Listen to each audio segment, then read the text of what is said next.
Hola, what's up everybody? If you guys are interested in any merch, discounts, or tools that I use, please go to the first link in the description. It'll take you to my website. Stay up to date, see all the platforms that I post on, and you can also check out the tool link. Once you click on it, you go here. Everything's broken down into categories, so you can easily find whatever you're looking for. Now enjoy the video. Alright guys, hola, bienvenidos, welcome back to the channel. So today we got a prep cooler. We'll see what the problem is. We have a really good relationship with our customers, right? A lot of them are big fast food chains, and a lot of them can wait. Now, unfortunately, this one does not like to wait. They like to have several companies on call.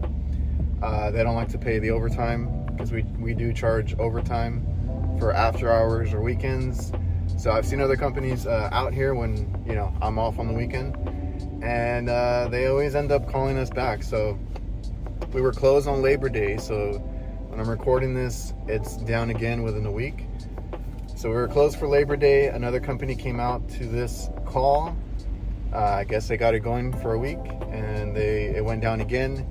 Now, the way the customer usually does this is I always tell them, it should be warranted. Just call them back. I don't mind.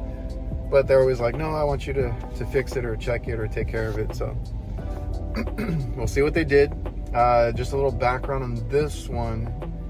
I don't think I did a video on it or anything, but the compressor, we had replaced a weak compressor on this a couple months back. Have not been back to check on it or anything. Their maintenance is actually coming up, so I would have been here maybe next week and I would have walked around the store, but we replaced the compressor, the dryer. I think the service ports are there in the front now, and we got it working. It was a weak compressor or worn out. It was overheating way too easily, and I gave them the option of us going in there and replacing the dryer and kind of cleaning it up and seeing if it'll run, or if they just wanted a new compressor. They opted for the new compressor, and it was doing really good for a few months. So we'll see what happens.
So yeah, those things are very critically charged because I've had that issue with those before. So I need to either bring that condenser temperature down, so that's why we're cleaning it, or I need to start recovering the charge and then kind of weighing it back in.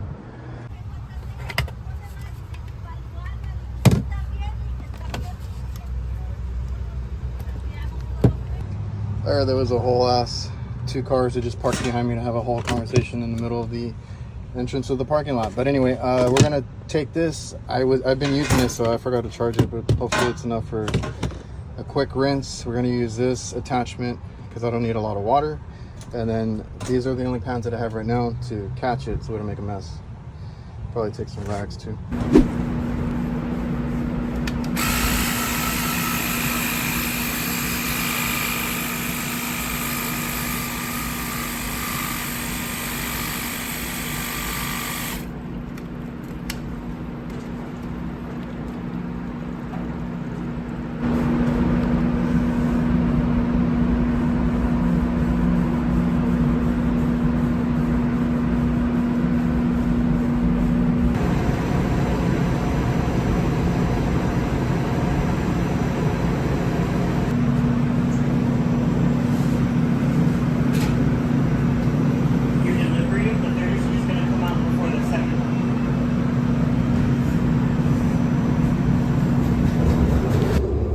Y'all want to see a video on the Wheeler?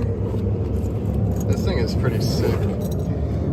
Pretty slick. Been enjoying that one. Got the 2 wheeled bags face off right there. I don't know, do you guys want a video on it? I'm late to the game, but I'm trying it out. Oh, and I can't wait. For you guys that have been asking, here's the bag that I use daily. Yeah, sorry guys, I'll get sniped if they find out, so that's why you don't see my bag. But there it is for you guys that are asking. Can't wait to show you next year. All right, so that one pretty simple, right? Straightforward. We had too much of a high head pressure, so the complaint was, hey, you know, it's taking too long, or they said it wasn't working, right? And then when you get there, you kind of talk to whoever operates it. That's your number one priority, is when you get there, be like, go to the person that's using it, the cook, you know, whoever it is here, you know, the guy that makes the pizza that they do. I asked him, and he's like, no, it just takes forever to actually ice up and turn on and get to temp. So, you know, I checked it out, and what he was talking about is it's a static cooler, so there's no fans on the top and middle section. Those are like, think of it like an ice chest or a chest freezer, whatever you call those. There's no fans in there, it just ices up the wall, and you're supposed to put cold product in there, and it'll maintain it for so long. It's not going to be perfect. It's not actually going to bring down temperature. It's just to maintain it, really. It's a static one. There's no fans, anything to move the air over the product. So the other thing is, like I had said, another company had been out here. So if I had not known that probably would have thrown me off a little bit, because I replaced that compressor, because even when we took out some of the charge that time, and I tried to dial it in as best as I could, and then we ended up just taking some of it out. It wanted to overheat no matter what. Like and we tried different things. All the, you know, those have capacitors and stuff.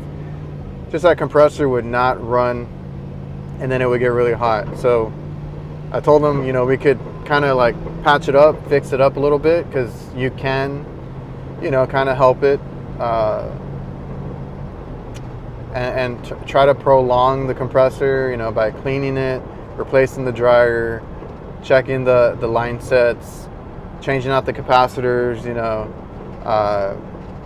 putting in, I mean, it has all the starting components, so I mean, you're not really putting in a new hard start or anything like that, but I mean, we could have used like a 3-in-1 or something like that to see if it would help, but they opted for a new compressor. I gave them the option, and then it's been about 3 months and some days, so I've been working fine. And then this other company comes out, and I don't know what they did, but my pressures are a little too high for comfort.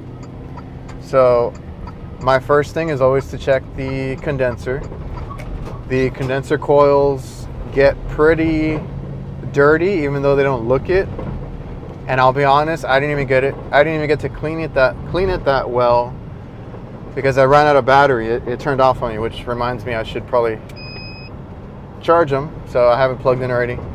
So I need to charge the battery, but I got most of it out. And the guy that was operating it, who I think was also the store manager, he was telling me that whoever was supposed to work with him ended up quitting, and it's a Friday, so he's going to be slammed by himself for a while. But he pulled up next to me, and he kept asking me, I just posted a meme about this, funny enough. He kept asking me every few minutes, did you find what's wrong with it? Do you know what's wrong with it? Did you get it going? Did you fix it? Did you figure it out? I'm like, dude, please let me check it. I'm checking it, and then I was like, I have to clean it first because I want to make sure these readings are correct and not plugged up condenser or something. So when I was cleaning it out, he came up to me. He's like, "Oh, dude, that's disgusting," because it was just coming out brown. And I was like, "Yeah, they get pretty dirty. So now I'll get a better reading." And we actually dropped our pressures quite a bit. So we had over 300 psi, which in turn is like almost like 120 degrees. Which, if you go by your rule of thumb, you know, you're supposed to have 20 to 30 over your ambient. If I have a 75 degree ambient, because that building is actually air conditioned really well, even the kitchen in front of that oven, because they always put these right next to the ovens, but it's actually really balanced really well. It felt fresh in there. I felt nice and cool. So even with a nice, or in that environment, it should not have been over 110 at the most. So even when I left, we had brought it down a whole bunch to where it was down to around 100 degrees, which is, you know, in that 250 range of PSI, because I don't go by pressure, I go by temperature. But the most it went up to was about 113, 14 degrees on my condensing, which is going to be the liquid line, which is still a little too high for me. But I told him, look, I cleaned it out, let it run, we'll come back. We got to get, he also complained about water dripping out from the unit, and I just confirmed that one of our guys had already replaced a cracked drain pan, but that wasn't the issue, because I looked at it and I opened it up, and there's a lot of condensation around the doors. A lot of them are hanging and crooked, and then from there they're getting water in the hinges, and the hinges, I tried tightening one and I ended up breaking it, the screw off of it. So I was like, okay, look, we need to fix your doors. The doors themselves are good. The gaskets seem pretty good too. I just gotta remove them and replace the hinges, and then it'll seal up right. The water is actually seeping through the hinge, so we'll have to make sure that that's tight, and if we have to, we'll seal around it, just so it doesn't make that puddle, because he was already getting annoyed that he has to mop every like 10 minutes. So I was like, yeah, well, we'll come back for that. We'll check up on the unit. I didn't want to pull any of the charge out. I'm more than sure, just by seeing this and kind of knowing how companies are, I'm pretty sure they added or topped it off a little bit just because it wasn't icing up evenly. Now when I left, it was icing up pretty even, because if your condensing temperature is too high, your evaporator temperature goes up. So that's something I always have to explain to people, is like, you adding more Freon doesn't make it colder. It makes it, once you get to a certain point, you're making it warmer, because then the outside is too hot, and then you're overheating everything. So that's one funny thing I've always had to explain to people, is like, you know, we can't always just put refrigerant in there to make it colder. It actually makes it worse sometimes. So I'm thinking that's what happened, but it's not too concerning. It's just that when that thing gets dirty, it's gonna hit that high head really easy, and then it's gonna get warm. So, you know, we'll be back on that. We'll check on that. We'll do the hinges. We'll see how the unit's doing, those things. And I wasn't sure if to record, but, you know, we'll talk a little bit and kind of explain things like right now, because that happens a lot. I go out there and it's usually just a dirty coil, and that's why I have that nice little portable pressure washer with the little 2-liter connection that I can just, you know, there's a faucet next to it, fill it up real quick, and I usually have enough water to clean out any small condensers on reach ends. And it didn't look dirty. I brushed it out. I was like, I don't know, I kind of see like some dirt collected in the fins, so I was like, let's just pressure wash it, just because I know from experience that those things, even on a rooftop unit, if it doesn't look dirty and you haven't been there or you don't know the history on it, just rinse it at least, because you're gonna find out that those things are dirty more times than not. Now, if it came out clearish, I wouldn't have thought anything of it, but it came out like pretty pitch black brown. So like I said, even the guy next to me was like, oh man, that looks nasty. So that brought down our head pressure significantly. And then the only other thing I did is, I don't know if they messed with the controller, because normally I don't set them at 34. I feel like that's too cold, because then if you saw, it actually drops it to 33. Once you hit 32, you're risking freezing a lot of stuff that they have in there, because they do have liquids and things in that cabinet. So I don't normally do that. I don't know if the company lowered it to compensate for something, but I put it back at 35. I usually put 35 at least, or 36. 34 is only if it's by special request, or we're having an issue where it's not sealed properly and you want to get it as cold as you can so that it can actually like satisfy and not be short cycling, because then the temperature rises really quick. So there's only a few different instances where I actually do put it low, but normally 35, 36 is good with me. That way it turns off, because this one is one compressor for 3 different sections. It's a cabinet, the middle area, which is a wall that ices up, and then the top condiment area, which is also where the wall ices up. So if they're all running at the same time, which the rail, the top parts, it's always going to be running, and they have that thing cranked all the way because they want it as cold as possible. So if that thing is always running, all of them, they don't get to meet temperature because it's overworking the compressor. Now what I've noticed is all the new equipment that they've bought,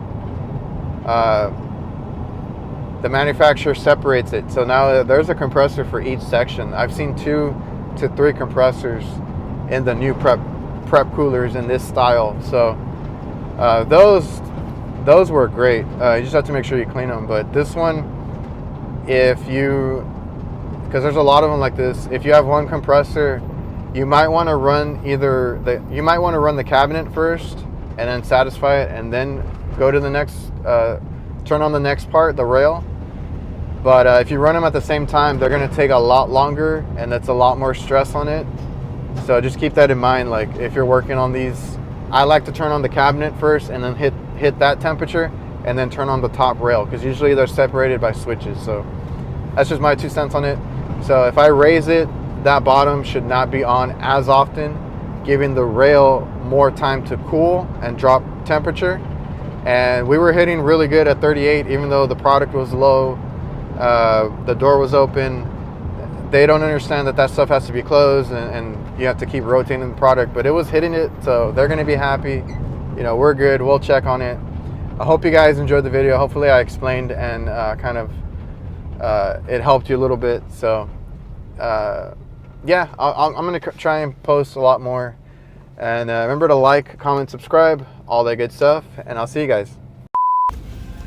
What's good, guys? So I hope you guys are staying safe. Stay covered with some ball mask, sleeves. I keep selling out. Appreciate you guys for being patient and you know, just supporting the channel and the stuff that I do. About to take a nice ass lunch. I got some onion rings, burger, and then we'll see if anything else comes up, or this might be the whole video. Cheers, guys.